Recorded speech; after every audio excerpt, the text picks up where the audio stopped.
사랑하는 새벽나라 친구들, 여러분과 목요일 말씀을 나눌 이형목 전도사입니다. 오늘 말씀을 통해 하나님의 마음을 깨닫는 시간이 되기를 바랍니다. 여러분 혹시 트로이 목마라는 악성 코드를 아시나요? 겉보기에는 정상적인 프로그램처럼 보이지만 실행하는 순간 내 컴퓨터에 악성 코드를 풀어놓는 바이러스입니다. 그리스 로마 신화에 나오는 트로이 목마에서 그 이름을 가져왔는데요.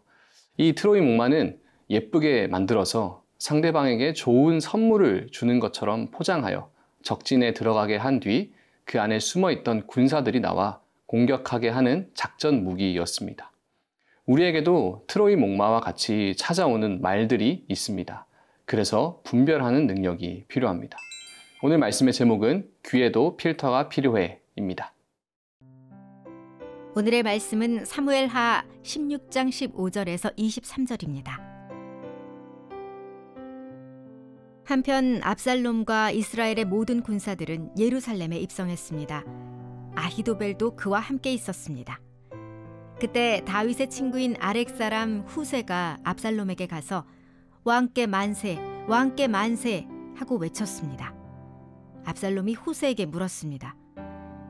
이것이 어떻게 네 친구에게 충성하는 것이냐? 어째서 네 친구를 따라가지 않았느냐?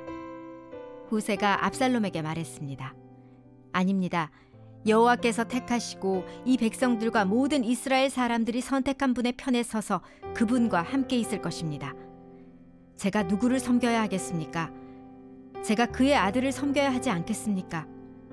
제가 왕의 아버지를 섬긴 것처럼 이제 왕을 섬길 것입니다. 압살롬이 아히도벨에게 말했습니다. 내 계획을 말해보아라. 우리가 어떻게 하면 좋겠느냐? 아히도벨이 대답했습니다. 왕의 아버지가 왕궁을 돌보라고 두고 가신 후궁들과 동침하십시오. 그러면 온 이스라엘은 왕이 스스로 아버지의 노여움을 샀음을 듣게 될 것이고, 그러면 왕과 함께한 모든 사람들이 힘을 얻을 것입니다.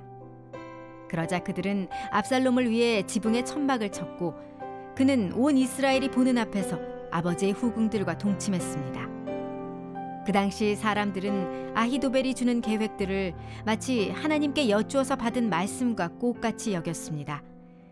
아히도벨의 계획은 다윗에게도 압살롬에게도 모두 그렇게 여겨졌습니다.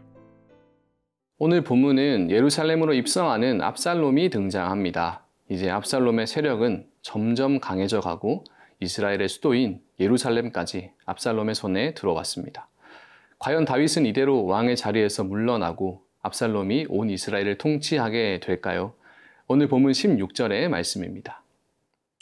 그때 다윗의 친구인 아렉 사람 후세가 압살롬에게 가서 왕께 만세, 왕께 만세 하고 외쳤습니다. 압살롬의 세력이 점점 커져가며 다윗이 어떻게 이 전세를 역전시킬 수 있을지 궁금해지는 찰나에 아렉 사람 후세가 등장합니다. 여러분 아렉 사람 후세를 기억하시나요? 사무엘하 15장 34절에서 다윗이 전략적으로 압살롬에게 보낸 다윗의 친구입니다. 그리고 다윗이 명령한 대로 압살롬에게 가서 만세를 외치며 압살롬을 높이는 행동을 하게 됩니다. 그러자 압살롬이 당연히 의심합니다. 다윗의 신하가 자기에게 와서 만세를 부르고 있으니 이상하게 여긴 것이죠. 그런데 후세가 압살롬에게 이렇게 말합니다.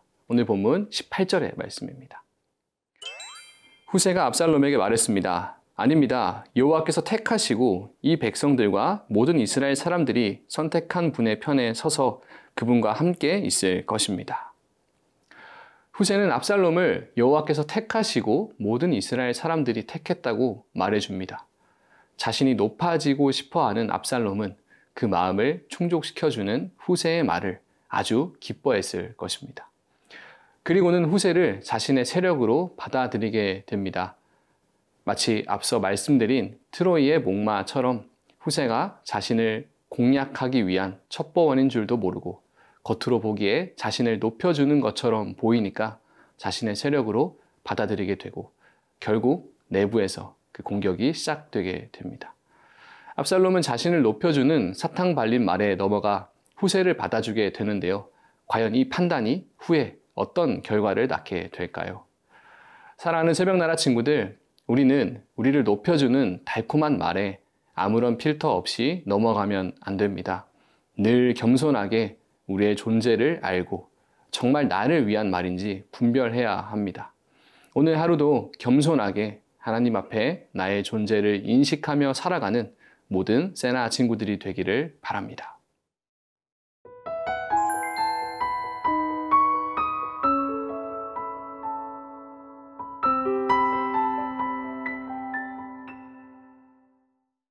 압살롬은 예루살렘으로 입성했지만 여전히 다윗에 대한 충성이 남아있을 이스라엘 백성들 앞에서 자신이 다윗보다 높아지기 위해 여러 가지 계략을 생각하고 있습니다. 그래서 자신의 측근인 아히도벨에게 조언을 구합니다. 오늘 본문 20절, 21절의 말씀입니다. 압살롬이 아히도벨에게 말했습니다. 내 계획을 말해보아라. 우리가 어떻게 하면 좋겠느냐? 아히도벨이 대답했습니다. 왕의 아버지가 왕궁을 돌보라고 두고 가신 후궁들과 동침하십시오. 그러면 온 이스라엘은 왕이 스스로 아버지의 노여움을 샀음을 듣게 될 것이고, 그러면 왕과 함께한 모든 사람들이 힘을 얻을 것입니다. 아히도벨이 모든 백성들 앞에서 다윗의 위상을 떨어뜨리고 압살롬의 이름을 높이는 방법으로 낸 아이디어는 끔찍합니다. 바로 다윗의 후궁들을 모든 이스라엘 백성이 보는 데서 동침하라는 말이었습니다. 그래야 사람들이 다윗보다 압살롬을 높게 볼 것이라는 생각이었습니다. 압살롬은 아히도벨의 계략에 따라 온 이스라엘이 보는 앞에서 다윗의 후궁들과 동침하게 됩니다. 다윗과 그 후궁들에게는 치욕이고 압살롬에게는 자신이 다윗보다 강하다는 것을 보여주는 것이었죠. 이런 상상하기도 힘든 악한 계략을 분별하지 않고 듣는 압살롬은 완전히 권력에 눈이 멀어 있습니다. 자신이 다윗보다 높아질 수만 있다면 무슨 일이든 할 생각이었죠. 그래서 아히도벨의 악한 계략을 필터 없이, 분별 없이 따라가게 됩니다. 그런데 놀랍게도 이것 또한 하나님의 계획 안에 있는 일이었습니다. 사무엘하 12장 11절 12절 나단 선지자를 통해 다윗에게 예언한 말씀을 이루신 것입니다. 다윗이 하나님을 잊은 채 우리아의 아내 밧세바를 범하고 우리아를 전쟁에 내몰아 죽게 한 죄의 대가를 치르게 된 것입니다. 그래서 오늘 본문 25절에서처럼 아히도벨의 계획이 하나님의 계획인 것처럼 여겨지게 되죠. 우리는 살아가면서 주변 사람들에게 조언을 구할 때가 있습니다. 그래서 내 마음에 욕심들을 이루어 줄 수 있는 좋은 생각을 들으면 마음에 흡족해하며 따라가곤 하죠. 그러나 하나님의 자녀인 우리는 무턱대고 그 조언들을 받아들이면 안 됩니다. 아히도벨과 같이 악한 계략들이 때로는 우리 마음에 흡족해 악한 일을 행할 수 있기 때문이죠. 그렇게 먼저 하나님의 뜻에 맞는 조언인지 분별하는 것이 먼저입니다. 아무리 뛰어난 전략이어도 하나님이 보시기에 선하지 않으면 분별하고 걸을 수 있도록 나의 귀에도 영적 필터가 필요합니다.